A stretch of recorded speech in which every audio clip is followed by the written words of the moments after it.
I know we've got Julio and Alex coming in from the Contrarians in just a moment here. But let me get over to some things here on the stream here. Because we're pushing the goal line, ladies and gentlemen. We're officially pushing the goal line.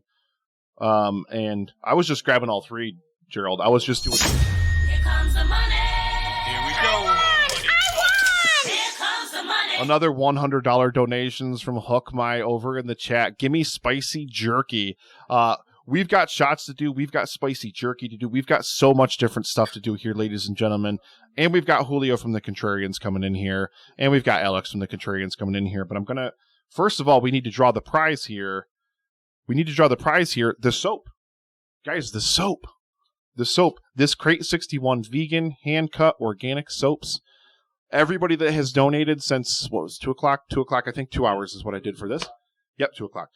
These are going up for a prize right now, so let me go ahead and roll the drums here first. There we go.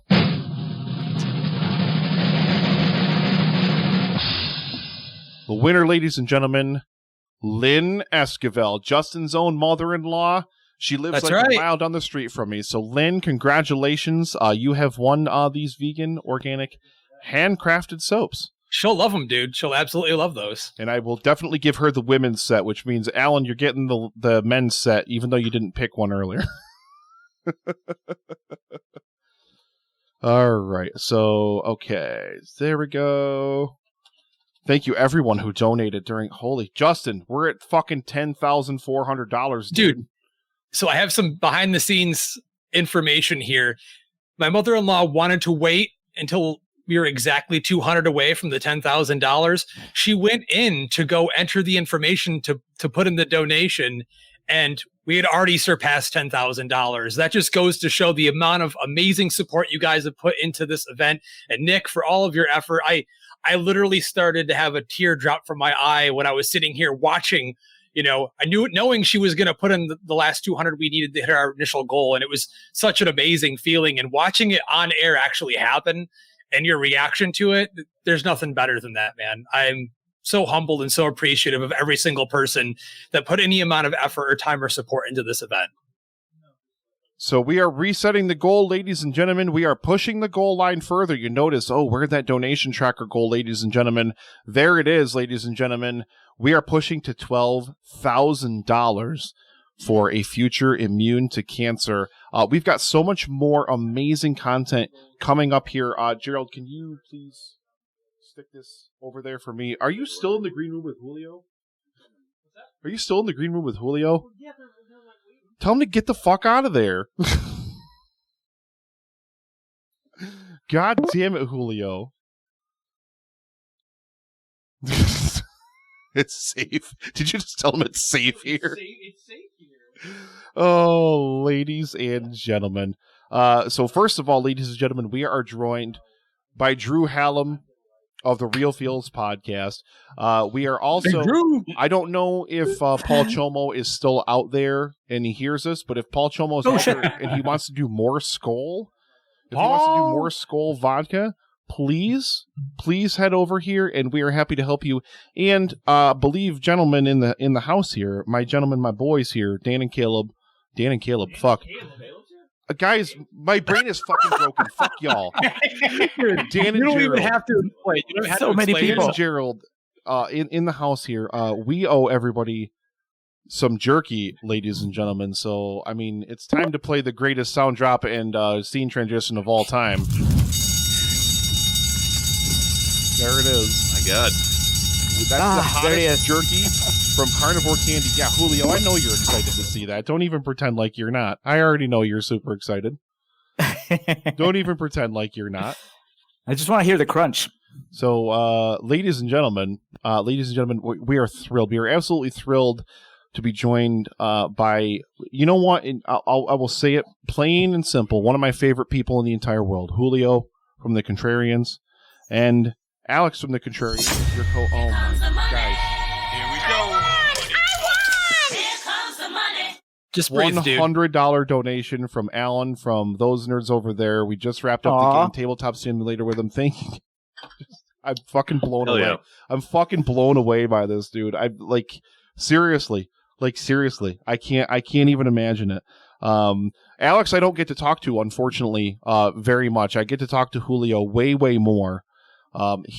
Too much, it could be argued. Julio hogs me away from you. He tries to keep me away from you, Alex. He's mean, and I don't like it. And Dan is chatting over in the chat. That was funny. I saw that chat message pop up there. But before we go anywhere else, who the hell let him in here? God damn. The sauce is boss. Ladies and gentlemen, the god of podcasting himself. People want the sauce. There it is. I wanted to be here for this momentous occasion. I know it's already been said countless times, but thank you, everyone. Thank you. It's insane. It's insane Awesome. to imagine. Dan's already got the Insanity Jerky. He's working on the Insanity Jerky, and we have Drew Hallam here. Drew is going to do his 10th shot of moonshine, ladies and gentlemen. Yes. If anything else, guys, this whole weekend, this whole event, this whole live stream for the Cure, we're just destroying Drew Hallam's liver. I mean, can we get the hashtag Drew's liver or hashtag rip Drew's liver, RIP Drew's liver over in the chat, please? Because I feel it's apropos. It's I worth feel it. like It's we worth need it over there. Oh, my God. Luckily, it's been spaced out. My God in heaven. Legitimately, guys, I'm blown away. I can't even form words to express my gratitude and just the amazing Here comes the money. Here we go. Salzik with a $50 donations. Thank you, Sal. Thank you very much again to those nerds over there. That was a wonderful game. That was such a fun segment. And man, now at least with the card game, I've at least got a blueprint for going forward. What to not look for and not look for in the world of dating. So without further ado, Mr. Drew Hallam, how are you, my friend? I'm good. My brother. Now, you understand, Drew, and I do understand we're putting you on the spot here, but you do understand that with pushing the dono goal higher, that means we're also pushing your liver higher with more moonshine when we hit 11 and 12K. You get this, right? Hey, I didn't put a limit. I said every $1,000. There you go, ladies and gentlemen. If we can raise another $10,000 today, we're literally going to kill him. Some of that money will go towards Drew's hospital expenses. Exactly. I'll have to go get another bottle of something.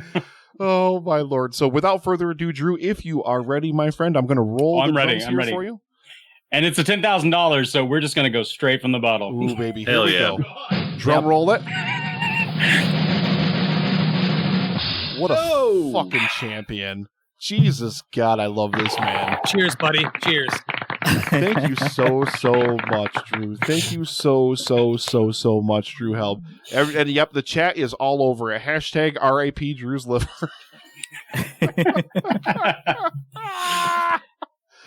Let's see. We can come on at 8 and do shots too, Nick, because we are going to smash this 12K goal. Trish and Shauna, I'm holding you to that. Two girls on the bench. I'm holding you to that. I'm going to be there. Literally every $1,000, and I will put the challenge out there. This room can hold 12 people. We will get as many people in as want to do shots every $1,000 as possible. I don't care. I literally left and went and got a bottle of vodka just because I knew we were going to hit that goal and that I would need something to do each time we hit our new goal that we were going to set. I'm blown away. I'm absolutely blown away. So Drew Hallam, again, my brother, thank you so much for being a soldier, and he's such a huge presence over in this chat. I love you. We'll see you at 11K, which is only $450 away, my friend. It's so close. It's so close. We will see you soon, my brother. All right. So now, without further ado, and you know what, the whole event's running. It's so weird this year. You guys had the unfortunate pleasure of running in on us when we hit $10,000, and we still owe jerky. We still owe the Insanity Jerky. We've got to get that into our bellies here. But Julio, Alex, welcome to the live stream for the Cure. Please tell our audience what the Contrarians podcast is all about. Well, for the next hour or so, it's just gravy now, right? So the pressure's off, like somebody said. We don't have to worry about anything. Listen, guys, the pressure's still on because I want to make Drew drink more. So different kind of pressure. Different kind of that's pressure. Fine. All right, Contrarians, most of you hopefully know, and if not, we can give you the lowdown really Gonna quick. get educated. We are Rotten Tomatoes based. That's our crusade against the Rotten Tomatoes machine. So we will take a movie that's rotten according to the Rotten Tomatoes standard, 40%, 30% on lower, and we'll argue about why it's a great movie.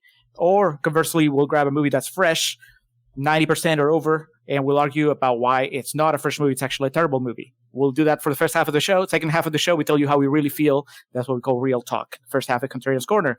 We're going to do something similar this time. Obviously, it's a condensed format, especially because we have so many people here. And I know at least 2 of you have seen the movie. Well, 3 counting Alex. 4, All of us myself. in-house have seen the movie. Everyone God, here that saw must it. have been awkward. How close were you sitting to each other? I was Those- jerking it. Gerald had his hand on my lap the entire time. Dan was looking real good during that first sex scene. I was jerking it. Well, It was the first sex scene where you see Billy Baldwin spread eagle. Like there's like a shot of his That's why I asshole was in this jerking. movie. Straight up. Oh, okay. And he's got Yeah, he's there got was. a hairy ass crack, ladies and gentlemen. That is a He does. wild forest of an ass crack. I listen, couldn't no even judgment. like wax it for this. It was, I mean, no wonder or no. I'm curious now what Behringer was packing. We saw all of Billy Baldwin. It would have been fitting if Behringer just had like a pristine waxed asshole. It would go in with his character. Just the creepiest Just people super have the creepy. nicest looking assholes. Let's not get ahead of ourselves. Let's not jump to the assholes yet. That's Not that time to comes in talk later. about assholes yet. Yeah, we gotta build up. We'll to wait that. till they eat their jerky before we get into asshole discussion. Yes. Are you doing the jerky now, or are you doing the jerky when we're giving our real feelings? What's the plan there? Here we go. So, ladies and gentlemen, this is again from Carnivore Candy. Shout out to Jade and the entire Carnivore Candy crew. Again, they sent me legitimately a boatload of jerky for free when they found out we were doing this challenge. And this is their hottest jerky that they sell. This is Insanity Jerky. Hook my $100 donation, a promise to match in style. We're at $10,650, guys. So to all of us here in the EFG Studios North, God bless our tongues and our assholes because they're about to burn. Thank you so much, everybody, for all of your amazing work. Down the hatch, boys. Let's go. Oof. Oh, it's already hot. Chew, chew, It's already chew, hot. chew, Mm. chew, chew. Get it Although- down, Gerald. The last one almost killed Gerald. So It almost, yeah, you're right. Oh, yeah. He was crying 3 seconds in. So anyway, Billy Baldwin's chili ring.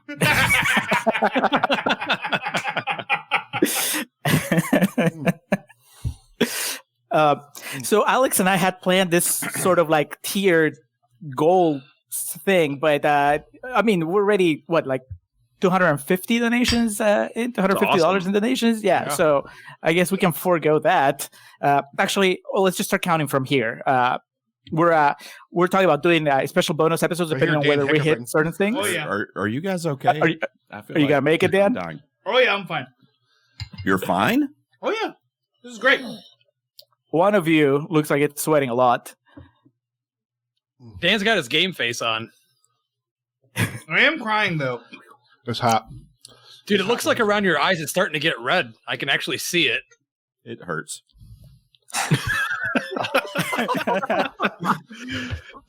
It's hot, boys. I gotta wash my hands. I can see why they named it. Man down. Oh God! I Wash can your hands almost before you feel go to the myself bathroom. I can almost feel myself getting hot flashes just from your guys' facial expressions. Where's that whipped cream at? So I didn't make any. It's still getting hotter.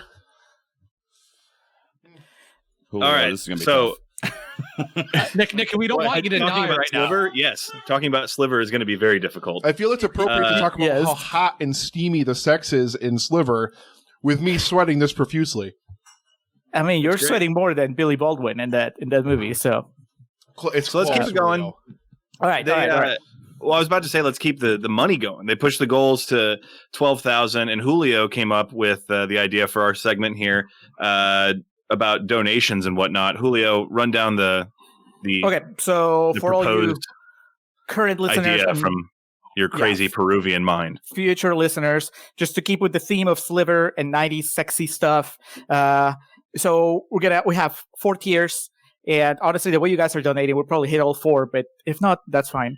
If we do $50, we're gonna do a bonus episode on Jade, that really, really sexy movie with Linda Fiorentino and Chaz Palminteri. So that's an odd couple. David Caruso. David Caruso, yeah. Also written, I want to say it's also written by the mastermind behind Sliver and Basic Instinct, Joe. I can't pronounce his last name. Cerdes. If we hit $100 in Decent Proposal, Woody Harrelson, Demi Moore, and Robert Redford. If we hit 150, Showgirls, which I've never seen. Pretty sure Alex has. I gave a $5 donation because I want your notebook, Julio. I'm gonna have to have somebody to keep track of it because I thought I could look at the donations here, but I can't.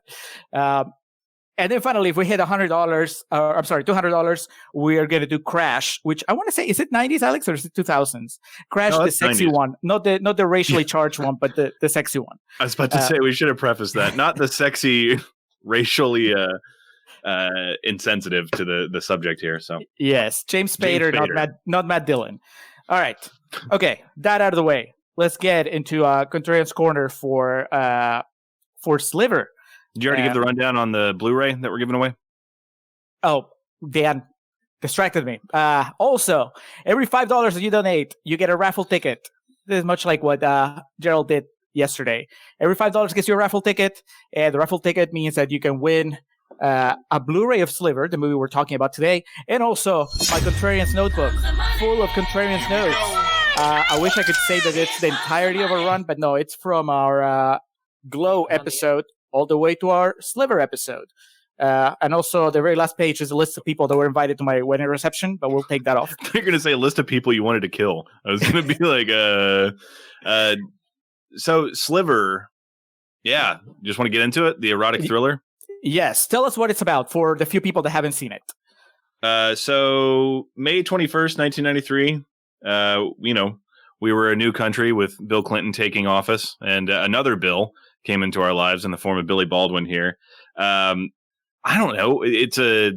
According to Wikipedia, it's an erotic thriller based on a novel that its introduction is that its main claim to fame was the battles it went through to get taken down from NC-17 to R. But it's your typical 90s sexy Sharon Stone.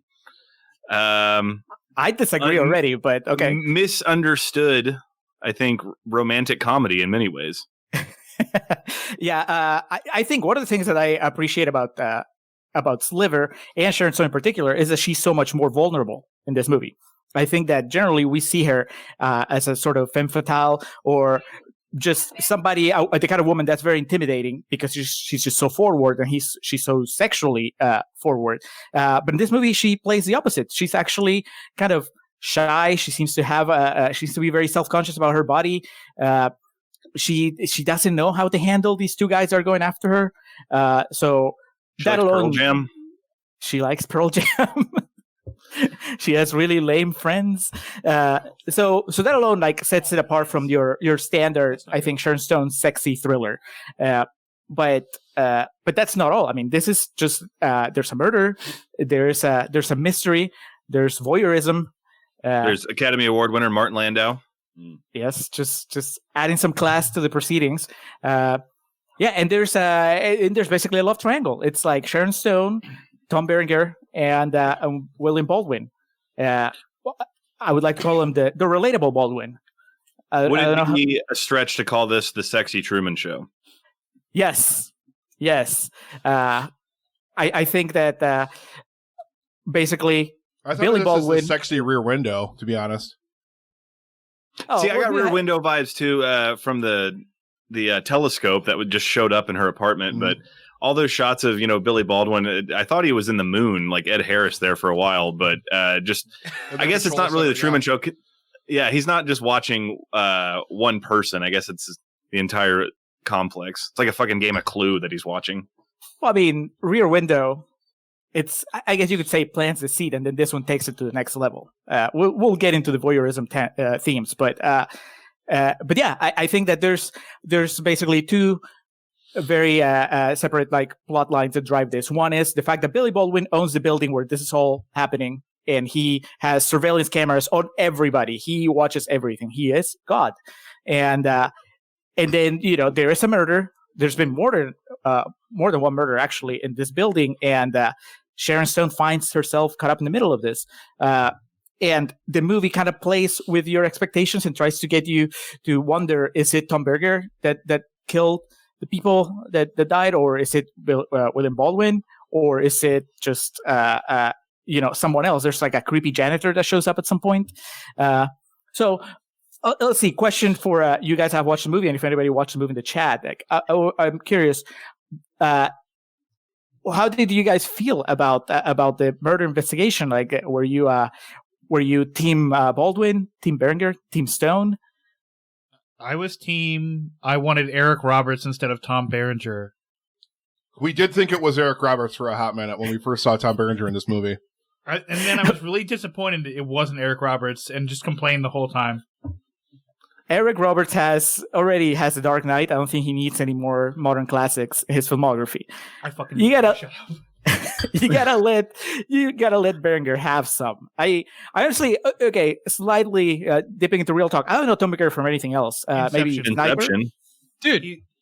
Yeah. What about the Major League movies? I haven't seen them. Sorry. We got to keep in mind Julio wasn't born in America. Yes. Pretty much after 1995, when you come out of the womb, they just gave you a VHS of Major League in America, and Julio wasn't around for that. Okay, Charlie Sheen, Spanish descent, whatever. Charlie Sheen from Platoon on. So we, not to bogart you there, Julio, but I was saying we kind of skipped past Sharon Stone being the femme fatale here, the lead.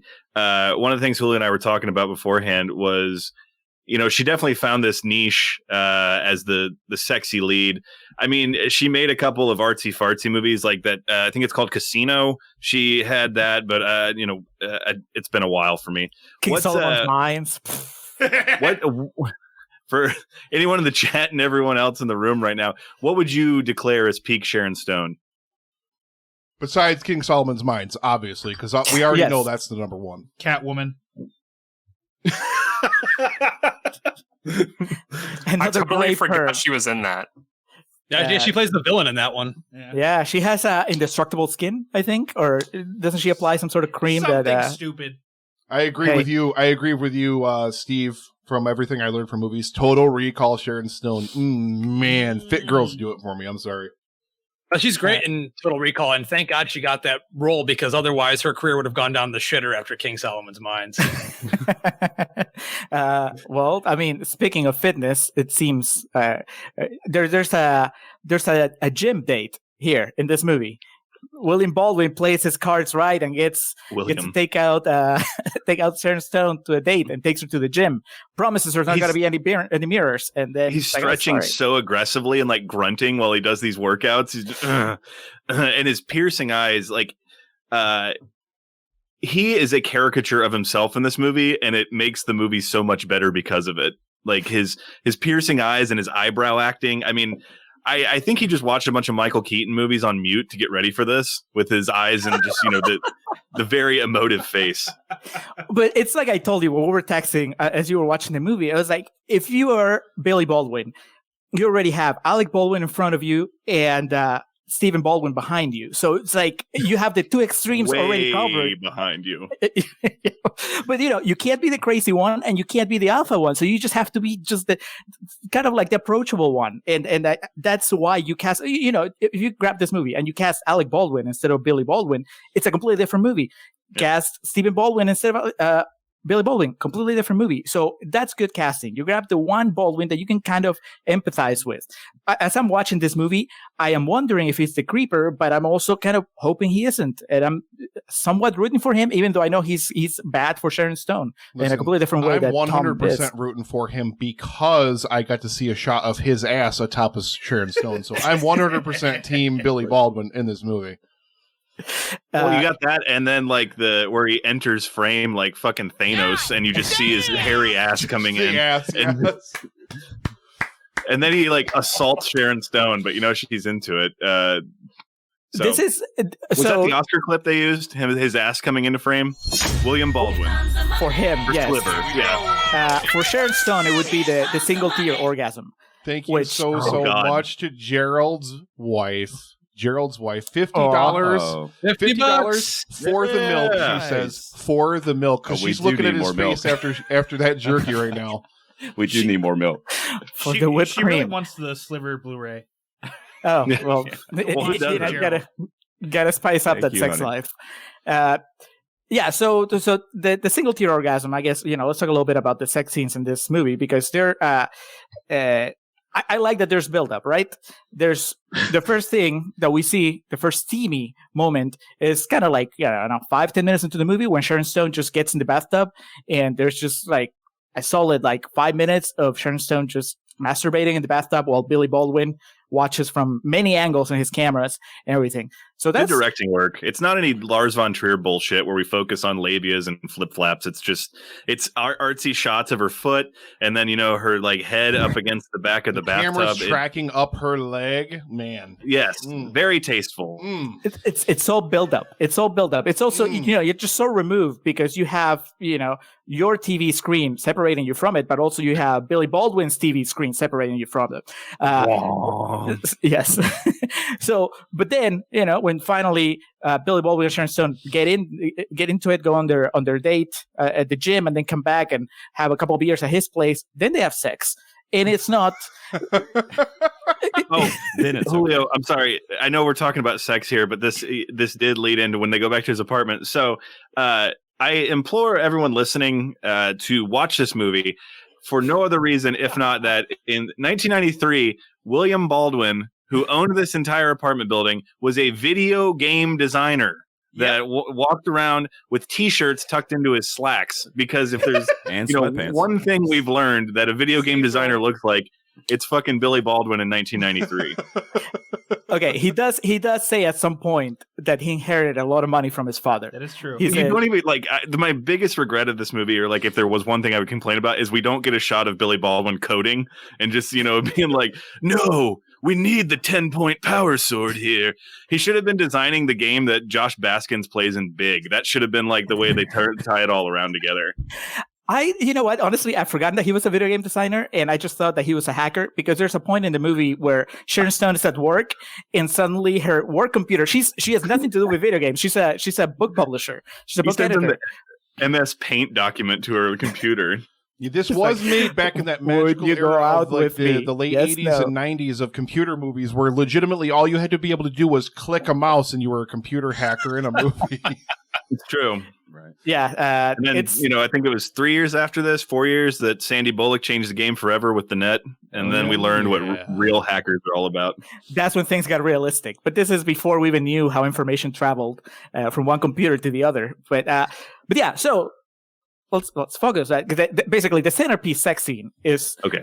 Back to the sex at the apartment. Yes, so let's get it out of the way, because it's going to be hanging over our heads if we don't address it right now. Yes. Well, you don't get to see Baldwin ass right away. That's something. This movie, it's not about the male pleasure coming first. This is that first half or so of the sex scene is about Sharon Stone's pleasure, and it's like I said, it culminates in her Oscar clip.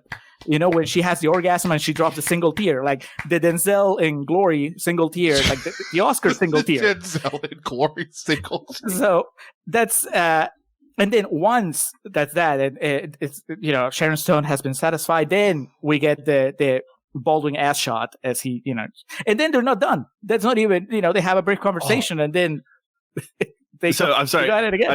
While you were talking about her Oscar scene, I was looking up who won Best Actor at the year before at the Oscars, so would have been presenting the Best Actress award, and it was Al Pacino, Sharon Stone, Sliver, hooah. So that's the first sex scene, and then afterwards, it is, and then afterwards, she's really Sharon Stone is self-conscious about how she looks, and wants to cover up, and doesn't he take the hammer back out just to like unveil himself to her? Yes, we don't see it, but the implication is there. He's somewhat covered. You can see everything except his crotch, and then he just there's like a very cool power dynamic where he asks her to come back to bed, and she's like, "No, you come back here," and then they meet in the middle, and that's when you know that they're equals in love and sex. But then there's a third sex scene where the dynamic has altered. I think now that they trust each other. They go out to dinner. This time he doesn't take her to the gym. He takes her to a nice restaurant. He sent her some sexy underwear. Jared Taylor, ladies and gentlemen, $33.34 just pushed us to $10,750. See, that is awesome. We love you, Jared. Wins. Here we go. Royale with cheese. Royale with cheese, $22. Thank you, Jared. And 34 cents. I think he was trying to get it to $7.39 at the end, but Jared spoiled his fun. May you guys have is really trying to get that total with Bill Baldwin. We were talking about the green room before this last year, how we got y'all to 69.69, and that was like our crowning achievement as a podcast. Man. Yes, after that, I took a very unflattering picture of Julio with that one. So I refuse to believe any picture of Julio is unflattering. Look at him. I mean, it's true. He is majestic. Ladies and After gentlemen, you've watched a Billy Baldwin movie, everything is unflattering. The chat is all literally the stream is all Julio right now. That's all they can see, ladies and gentlemen. I can't see anything. All right, where were we? Admire him. When you flattered me, then I just completely lose. They go. There's the scene where he attacks her in the apartment, and they go to town, and then they go out to dinner, and make this old couple next to them wonder when they lost their passion for life. Yeah, that's Billy Baldwin. You can say what you want about him. He doesn't dress well. He's kind of he's kind of a sleazeball in the end, but he does know how to kick it up a notch when it comes to dating. He plays games with her. He calls her out. She's trying to be shy, but then he's like, "You like to play games, and my game is that I want to see if you're really wearing the underwear that I sent you." And she tries to let him peek, but he's like, "That's not enough." So eventually, she ends up taking her panties off and handing them over to him. That is, I can't ever hope to match that kind of foreplay. And I don't know if anybody here in the panel has had any experience with, getting things up to 100, up to 11, as quickly as Billy Baldwin does. I do. Really? Ashley, are you the one taking the pit? Yes. Okay. Boom. That's not. I was about to say, it's fitting that we came out of this point because them hitting 10,000 this early into it was the metaphor for Sharon Stone handing her panties over to Billy Baldwin. that is 100%. Wow. Yes, Alex, I love you. Thank you so much. Yes. That is beautiful. I mean, she literally says, "I win." That's she out Sandler. This is how I win. Just for that, just for that, Alex, you get invited to the gun show. Justin told me I have to invite people to the gun show. My God. A lot more often. I didn't realize how amazing those biceps have been looking, dude. That's so just I'm losing that weight, man. So I got to invite. Could you pass a wellness test? Are all the sexy ladies watching? Alex. He's going on a lot of gym dates. Uncut Gems versus Nick Haskins is number one feud of the year. I'm going to be going on that gym date next. That's what it Nick's is. Nick's going to get so fucking laid after this. He's going to get so laid. So laid by the sauce. Our erotic thriller Sliver, Julio, we can tell where his mind's at with quarantine and everything because he's focusing on the sex aspect of things. Well, I'm just trying to get it out of the way. Whereas, to compliment it, the brilliance of this movie is there's this, I was going to say raging sex plot, and then also alongside it, there's this whodunit murder mystery because the movie starts with some woman being just hurled off the top of this building. And for anyone that has a computer in front of them, go to the Wikipedia page for Sliver and just see how the building looks like a boner above them having sex, and it's amazing. So the whole thing is there's this mystery going on, and then people are kind of falling off, dying in the apartment building. All the while, Sharon Stone and Billy Baldwin are getting their freak on. And Tom Berenger is like scratching at the door the entire time. Can I play? Ladies and gentlemen, Sam from Movie Reviews and 20 Qs. $6.90 donation. Keep saying Sharon Stone. I'm so close. God bless you, Sam. Love Sam. But yeah, Tom Berenger's name in this movie, I think, is Red Herring. No, it's Jack. I'm sorry. I love it. He's always there in the wrong times and whatnot, and makes the world's worst neighbor. Just lets himself. He's like a very uncharming, rapey Kramer. He just lets himself into her apartment constantly. I imagine he's constantly showing up to borrow steak sauce. It seems like he's just a guy that puts steak sauce on burgers, but not A1, like the store brand. Oh yeah, the what's Walmart Great Value steak sauce. But yeah, Julio, the whole thing, people are dying left and right, and one of them gets murdered in the stairwell, and Tom Berenger is literally at the scene of it, blood literally on his hands, and he's just like, no idea what you're talking about. No, even as he's kneeling, he's not even just kneeling next to her, but he's saying, that's what you get. That's what you wanted. It's like he's trying extra hard to make himself look guilty. But that's the beauty of this movie, right? Because the average thriller would make him actually a red herring. They would be like, oh, it's this guy that's an asshole. He's a creeper. He's really pushy when he's trying to date Sharon Stone. He's the actual red flag. It's not that he has red flags around him. He is the red flag. And then the usual thriller would say, oh, he was innocent. We were wrong. He's not the killer. But this movie has the conviction of saying, no, the asshole was the killer all along. That's what we're doing. It swerves your swerve. Yes. It's like, you expect, Billy Baldwin to be slaying these people, and then it turns out that it was the guy you thought all along. Yes, sometimes, the wrong guy is the wrong guy. That's it. There's no more to it. The most obvious answer sometimes is. Yeah. So, go ahead. Well, I was just going to say, there's also just this whole thing about Sharon Stone's dating life and how she just doesn't have... What the fuck are you doing, Nick? Nick is doing Hulk Hogan things. But yeah, Sharon Stone's terrible love life and how she's basically trapped between two guys that are not worth it. You have the obvious red flag, Tom Berenger, who's just, rude from the beginning, never really gets on her good side. And then you have Billy Baldwin, who's kind of a creeper, but also, I guess, in a way charming. And, he looks good.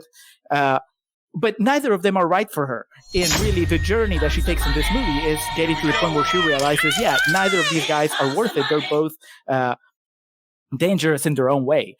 And that's really, I think that a lot of people that trash this movie are just losing sight of that, of how, underneath the sex and underneath the voyeurism. And it's just a very simple story of a woman that was coming out of a 7-year-old bad relationship and found herself in a position where she was trapped between two men that were bad for her. And eventually she made the right choice. She killed one and destroyed the equipment of the other one. So if listeners of the podcast know, I'm always a big fan of unconventional couples in movies. An example I always make, I'm a big fan of the movie The Invention of Lying. And in that movie, the couple is Ricky Gervais and Jennifer Garner. You wouldn't really think that those two things would go together. What I've learned from Sliver is I'm a bigger fan of a woman being put in a position where the answer seems so unbelievably obvious as to who to choose, but she still has a hard time doing so. Billy Baldwin in 1992, or Dean Martin bloated Tom Berenger over here. I think the answer is fairly obvious, but I applaud the movie and the director Philip Noyce for having the chutzpah to postulate such a ridiculous scenario. Noyce work from Philip Noyce. I see what you did there. Thanks, Julio. I tried so hard. Before we move on to real talk, I think that there's one more thing that this movie does that I think was great. And honestly, I didn't catch it until the last time. I watched this movie multiple times, unlike I think pretty much everybody here. Well, I had the DVD, the Blu-ray. And also, back when it came out, an actual Blu-ray? Yes. Yeah. Jared Taylor. Ready to Rumble does not have a Blu-ray, but Jared Sliver Taylor. does. $10.76. Jared Taylor just Instant pushed us Amazon to purchase. $10,800, guys. Hell yeah. Oh my God. Yeah. We're doing well. So before we move on to real talk. Yeah, we got to talk about Billy. Point. I was about to say, we got to talk about Billy Baldwin have that production truck in his apartment where he just Billy Baldwin has cameras in everyone's apartment. We made the analogy earlier to Ed Harris. And quick one for the chat. Would you rather be watched sleeping by Ed Harris or Billy Baldwin? Who would you rather have watch you sleep? Billy Baldwin. Ed Harris. Get the fuck out of here. Ed Harris 100%, but he has to wear that beret that he wore in the Truman Show, though. 100%. What is Danielle doing? What isn't she doing? Come So- on, your ass Production in the video. value. She's flexing her ass. I'm sorry, my Is wife that was what she's flexing her ass doing? in the video. Alex. She looks like the parents from Cow and Chicken. We just see her from the waist up. She must want to go watch That's a Sliver fucking with you. deep cut from our childhood. Alex, do you think Vince Dunn was on site to help him set up all those cameras? Do what? Do you think Vince Dunn was on site to help him set up all those cameras? Oh yeah, and he was, telling him when to cut away and whatnot, and don't linger on the crowd too long. Zoom in all the time. in and out. For all the wrestling fans, I guess. Yes. I'm assuming whenever I don't get Yes. something, I'm assuming it's wrestling. 100%. Yeah, Everything is Julio wrestling. always looks at me like Chris Elliott when I make a wrestling reference. Just that incredulous what? Huh? I look for the annotations at the bottom of the page. What? So Billy Baldwin has his production truck set up. He's filming everyone in the apartment building, and the whole thing is he knows the answers to these murder mysteries the entire time because he has it, on his Betamax or VHS or whatever it is. And Well, but he can't say anything about them. That's the beauty of it, because it's a catch-22. Right. It would reveal that he has this entire God set of cameras. So that's pretty clever. I don't know if that's in the novel or if they figure that out on the adaptation. But what really, I think we'll find that out when beaches open back up in Texas. I'll take the novel version of it and read it and report back next year. Well, but the thing is that's the element that I think works so much better in a movie than in a novel, because the idea that he has all these cameras. It's a movie about, eventually about voyeurism, just peeping toms, watching that. But the mere act of watching a movie about it turns you into a peeping tom. You are watching through the movie into those cameras. It's so meta that it just blows your mind when it finally clicks. So that doesn't happen when you're reading a book. When you're reading a book, you're not, even if you have it on your tablet, you're not really looking at a screen watching these people have sex or argue or shaving or crying in their apartments. But here, Baldwin is watching it. He makes Sharon Stone eventually complicit in it, and there's this whole talk. But if you stop and think for a moment, it's also about us, about our obsession with reality TV, about all those cameras represent all your streaming services, all your channel cables. Yeah. That's every time that you sit down and you watch, whether it's fiction or reality TV, you're kind of being a voyeur. You're getting off on somebody else suffering, somebody else having a good time, somebody else. You're invading their lives. One monitor is Bang Bros. One monitor is Brazzers. One is Naughty America. One is Reality Kings. What's the one about the storage units? Storage Wars. Storage Wars. There you go. Storage. It would have been great Wars. if they did have like one monitor that not much attention's drawn to it, but you see it. It's just this old fat white man that has way too much shit, and like he's always like tripping over things in his apartment. And we get one shot of Billy Baldwin just looking at him in disgust. Well, that's the beauty of having the Blu-ray. I can actually frame by frame it, because there's so much information in some of those sequences, and you see people taking a shower, people crying because they got diagnosed with cancer. There's just so much That's going why on. it was filmed in IMAX. There was a lot to take in. Yes. Nolan doing second unit for all the IMAX. I tell you something we need for our own soundboard on the Epic Film Guys podcast. Alex, we need you saying old fat white man. You say that with such pizzazz and such class. I swear to God. There's something Get the about gun that. show for that one. I look in the mirror every day. I'm used to saying it. All right. So, we have about 15 minutes left. So I think we should switch into real talk, because I really want to know what people think about this movie. It's not clearly good. was a hit. It's Oh, garbage. come on, man. Also, I want to point out, Julio, that little that little fake thing you did at the end there, that was way too good. And this movie doesn't deserve that kind of analysis on its themes. Me and Julio that's happened on our podcast several times, where we get like upset at each other for making a terrible movie sound good. Like we'll finish recording and then like have a dish session about like, why would you say that? It makes it sound like it's worth watching when it's not. And that is right. You're making it sound like, Unfriended or a good movie about social media. Oh, did you do that on purpose? Because Loisos is here. He hates the Unfriended franchise. It's a franchise now? I just knew it was one movie. No, the second one is even better than the first one. So, oh God, here's all the real talk you're going to need from me, guys. All right, let's hear it. Oh no, you did it. Wrong! Now shut the fuck up and let me do my job. Oh my Lord. Stop it, you weak, you baby! Shut up! Shut Why the fuck is the cameraman having a seizure through half of this movie? The camera's like swinging around so fast and it's moving. It's zoomed in and panning and tilting so fucking close to everything. You can't see anything that's going on through half of this fucking movie. It's nauseating to watch. Nauseating. And I've had to look at Gerald all weekend. That and like it's almost Hurtful. like Only God Forgives, with like the scenes that rely so much on it's specifically Billy Baldwin's apartment that's like lit like Shanghai. It's just neon lights everywhere, overpowering everything in the scene. And also the fucking I forgot until we started doing this that Martin Landau's in it, because he has like 2 scenes in the beginning, and I'm just like, hell yeah, Martin Landau, Sal Bandini, and then he just fucks off. I guess they had him for 4 hours on set, and that was it. You know what's worse than him being in this movie? That you called him Sal Bandini. You could have said Bela Lugosi. You could have said the guy from Mission Impossible. Yes. Sorry. This is the life I've chosen. Here's what this movie made me think. But I mean, it made me think because I had to talk about it. And I told Alex, I really wanted to bring up this in the real talk part, which is sex scenes in movies. I was like, when do they work? When don't they work? God in heaven. Justin's got his fucking shirt off.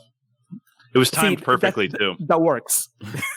Hang on. When does nudity work? When doesn't it work? When does it take you out of the movie? There you go, and when doesn't? You're welcome. Because you could argue that this movie is designed for the sex scenes to work, right? And when you guys were watching it last night, I mean, I'm not saying that they work. I'm just saying that the structure of the movie would imply that there's a reason behind the sex scenes. But like you listed at the beginning of the movies, like the possible, bonus episodes we could do about this, there was that thing in like the shirts off for Sliver. Not happening over here. Are you all doing this now? There was that like period of time in the early and mid to late 90s where it was just movies that come out just completely based on sex. And I think obviously the poster for this too. And like I said in our previous episode when we talked about doing this, I remember specifically being a little kid. This was one of the boxes at the video store that I would just stare at because it's fucking Sharon Stone's O-Face. And I had no idea how to process that as like a 10-year-old child. It would be like that. And the horror movie Zombie with like the decaying face on it. I would just hold them side by side and just not know what to do with myself. Are these the same thing? I think I understand your point though. Like sometimes nudity feels really shoehorned in, but this is just a movie made to watch on fucking Cinemax. This is a movie made for sex scenes. So I think it works in the context of what they're trying to make, but it's not like, well, that's the thing. I mean, you are meant to be aroused by these sex sequences. It's Sharon Stone and William Baldwin. What else would they do? They're not gonna few good men us. They're not gonna provide some really great acting. God, there's like Dan, you're muted, homie. 4 of them now. Oh no, here it is. No, he's in the green room. He's in the green room talking to the next guest. The god of podcasting has declothed. There's just okay, Gerald. We're not gonna do it because we're the guests, but you are there. I mean, I guess you are taking your shirt off. Yeah, I'll take it off. Well, there you go. What's up, boys? Sometimes all you have to do is ask. Tarps off, boys. Let's have a Donnybrook. Take off your pants too. Oh my god, I just want to see it all. Take off your pants and jacket. Well, hey Nick, was Sliver better than Basic Instinct 2? Sliver was 18 times better than Basic Instinct 2. Approximately 18 times. Approximately 18 times. I'm only remembering 18 because that was the number Moxie used earlier in the stream. Did you see Sharon Stone's nipple on screen? Yeah, remember? Like, listen, like the sex scenes, for whatever it's worth, like some of the sex scenes are erotic, and it's like nice erotic thriller kind of sex scenes. The rest of this movie is a bag of fucking donkey dicks. Literally none of it makes sense. And here's the problem. It's so much invested in shooting the sex scenes that it's literally like, I don't know, this movie is 107 minutes. Probably a good 40 minutes of that is nothing but sex scenes. So that means you got to cram all of the plot of this movie into the other hour of it. And it's just, no. But there is, I also think that they kind of shortchange the most important part of the movie, which is the whole thing with the cameras and all that stuff. You don't really get into it maybe, until you're an hour into the movie. And that's really what I wanted to see. I wanted to see Sharon Stone and Billy Baldwin using their power of voyeurism for good and then being corrupted by it. They kind of toy with that idea, but then they never really go in on it. Okay with it, like she's so immediately okay with too many things in this movie. Like she's so immediately okay with a creepy guy leaving a telescope in her apartment that she doesn't know where it came from. She's so immediately okay with Billy Baldwin when she goes into his apartment, just straight up, just donking his dick into it. You know, she walks into the voyeurism room and she's seeing the tapes of herself and she's seeing all the things that he can see, and she's almost immediately okay with it and like having fun. She's like, you know, not my first pick, but I'll take it. Yeah, like immediately. Like it takes her about 40 seconds of screen time to go from like the kind of shocked, like horrified face to be like, I'm done with this. I'm good with this. Well there's face, you know. Yeah. There's face implying that she was there the whole day. It's only where she was upset, you know, when she saw the tapes of him fucking other people, when she finally was like, oh, wait a minute. Yeah, it wasn't her thing anymore. So, Julio, I'll definitely let you get your piece in. There's 3 things I want to hit. There wasn't too much interesting trivia. There was, though, that there was an idea for like a reshoot for something to do at the end that would have required Tom Berenger in S&M gear. Like they were gonna reshoot something, and he refused to do it. So the world has been robbed of Tom Berenger in S&M gear. And then also, whoever wrote this screenplay, like, wrote it when they were in 8th grade. Because there's the part where they're making out in the elevator. It's like 13th floor, and she says that's an unlucky number. And then, of course, the last line of the movie, "Get a life," which, you know, mic drop. No Country for Old Men. It was not. It wasn't some prophetic ending to this. But that being said, my thoughts on it are it's trash fun, and I do agree. Like Basic Instinct 2, which if you don't know what we're talking about, that's the movie we did for this last year, was torture. Oh, this horrible. Oof. This was so dumb that it was entertaining. I thought like it was so fucking stupid. We laughed our asses off watching it. It was like during the restaurant. It was during the restaurant scene where we're just like fucking dying laughing because it's just so awkward. The shot, like it's like a face model from an N64 game with Billy Baldwin, where you can't even see anything behind him. It's just skin, and his eyebrows look drawn on, and he's doing that. Ooh. That's not good enough. It's fucking awful. Let's close like real Michael talk. Shannon's bastard child. Let's close real talk by just all of you that have seen the movie. Just give us your sexiest scene pick. Independent of how the movie worked for you, you know that some of the sexy stuff might have worked for you. So you know, just as a recap, you have the sexy tub masturbation. You have the sexy single tear orgasm. You have the sexy underwear exchange in the restaurant.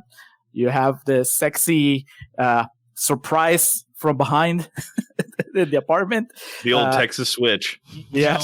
You have the sexy telescope 69. At some point, Sharon Stone's throwing a cocktail party, and so one of her guests notices that if she looks through her telescope, they can see her neighbors from across the other building 69ing. That party was where do you see that ever? To see that. With all the things you've listed, I can't believe this movie got a theatrical release. Like it's something that should have just been straight to video. But yeah, did people in the group here, did you find anything about this movie legitimately sexy, or was it just like all too forced for you? No, my problem with it, I mean, and Sharon Stone is sexy as hell. Like, let's not even make any bones about it. She's a very, very attractive actress. But the problem is the camera was moving around so nauseatingly, and then like whenever you would see, like, why were there so many shots of the camera zoomed in on the TV shot, which was so zoomed in, so it's super pixelated. You can't see anything that's fucking going on. Is that a leg? I can't tell. It was like watching, Justin talks about it a lot on our show, watching the Scrambled Porn channel, where you couldn't see anything that was going on. We got a donation in the chat, ladies and gentlemen. Kool-Aid 23. What? I can't see with my shades on. $33 for future immune to cancer. $10,833. Holy awesome. Shit. Thank you so much. So my sexiest scene is when Sharon Stone struggles to press the power button on the remote, because there's nothing more attractive to me than a woman who has no idea how to work technology. That's where you see your opportunity. You're like, oh my God, I can be tech support forever. I can teach her how to put a UMD in a PSP. I like when they were at the gym and Billy Baldwin was showing her how to do stretches, and he's behind her. It's like, it's a variation of when you're showing somebody how to golf, but he's just showing her how to move her legs, and then he goes, "You have a really nice ass," and she's like, "Well, now I know you're lying," and he's like, she says, "I don't hear that often," and he says, "Well, the right people have been looking at it." That's just, and he's like behind so her, like erotic. Ashley Schaefer, like swiveling her hips and just, it's fucking absurd. Well, winding down here, the gentleman that did make the great sacrifice to watch Sliver in preparation for this, we do appreciate it. I maintain it's better than what we went through last year, and it's Julio. I guess I didn't get your take on it. To me, it's dumb enough fun. It was stupid, and you could laugh at it. I actually. It has I have the same nostalgic attachment to it as I do Alien Resurrection, so I can't rate it too low. So I'll give it 2 stars. It's a D. It's a solid D. It's a conversation piece. You can spend obviously about an hour talking about it and not even scratch the surface. Yes. Yeah. If you go maybe back, we scratch the surface pretty well. If you go back through our history, you can see we've done far worse movies. So this was a lark. So what I would love is for you two gentlemen to please take a moment and let everyone know where they can find the amazing Contrarians podcast out there on the web. Bangbros.com. Before we plug our show, I have a thematic plug. I have a friend of mine, Jocelyn. She's on remission from having breast cancer a couple of years ago. She has a podcast called Breast Cancer is Boring. It is great. I think that anybody that's interested in the subject should listen to it. She basically, when she was first diagnosed, she went online. She was trying to get information about it, and she was having trouble finding something that would just give her like the straight facts. There's a lot of sources that give you a lot of inspirational material, which is great. That's also needed. But she wanted something that was just kind of would tell her, okay, how bad is it going to get? What can I expect? And so then she decided to create it. And now when you listen to her, she's great. She's one of the funniest people I know, one of the best writers I know. And she is, when you listen to the show, you're going to see that that's the case. So it's her tackling a very difficult subject, but in a very like entertaining manner and very honest. So I couldn't think of a better plug to do it than to do it here on the live stream. As far as ours, Alex hit him with our stuff. wearethecontrarians.com. Again, that's wearethecontrarians.com. We're on iTunes. You can follow us on Twitter at Contrarian Prime. Also, we have a Facebook page. Julio, I believe it's facebook.com/Contrarian Prime. Yes, and we have an Instagram, also Contrarian Prime. Yeah, I interact with Justin on Instagram and with Nick on Twitter. So I got all the things covered. Myself on Twitter at Contrarian Alex, and then Julio is at Ovnio. That's OVNIO. I've recorded that expression so many times I know it by heart. So yeah, well, I also run the Contrarian Prime Twitter, so you can. Yeah, he hasn't given me the keys to the car on that one yet. He knows I'll get too drunk and tweet something wrong. So check us out. Thank you so much for having us, guys. Congratulations. Thank you so much. Already hitting the mark. You still got a fucking other day to go. Great shit. And yeah, thank you so much for having us. You guys are amazing. Absolutely love the both of you, and you're absolutely wonderful. And Julio, I think, trolls me more than anyone on social media these days. I think he's just a goddamn professional, and my hat is off to you, sir. My tarp was off for you earlier. I don't know why we all decided to take the tarps off, but hey, it is what it is. Tarps off, boys. But yeah, thank you guys so much. I'm a huge fan of everything that you guys do. And I promised Julio this year, I was like, I will not come in and I will not just ruin it from the get-go. I will play along and actually do the Contrarians thing. Because last year, Basic Instinct 2 was so fucking bad, I could not talk positively about it. I was like, this was garbage, Julio. I'm just glad that you're still awake. I was telling Dan, you looked so beat up last night. I was afraid you're not gonna make it through the movie, no matter how many sex scenes they threw at you. But I mean, you never know. Them titties will just kind of perk you right Too many up. twists and turns, man. Tom Berenger's the killer. That'll wake you right up. They call this movie the Hobo's Espresso because it wakes you right up. You know, the best scene for me in this movie, I should say, the best scene for me was when they were running in the park and Tom Berenger jumps out at Sharon Stone, and the lighting in the scene is so bad, it's bronzing or whatever he's got is so bad. He looks like he's painted yellow. And shout out to the absolutely amazing Caleb from Netflix and Swill for a $100 donation. Guys, we're only $67 away from $11,000. I guess we're doing all those bonus episodes, Alex. Oh my! Oh joy! Goodness gracious. Thank you guys Jade. so much for being here. We love you. Thank you. Have an amazing day, guys. Thank you. Thank you, guys.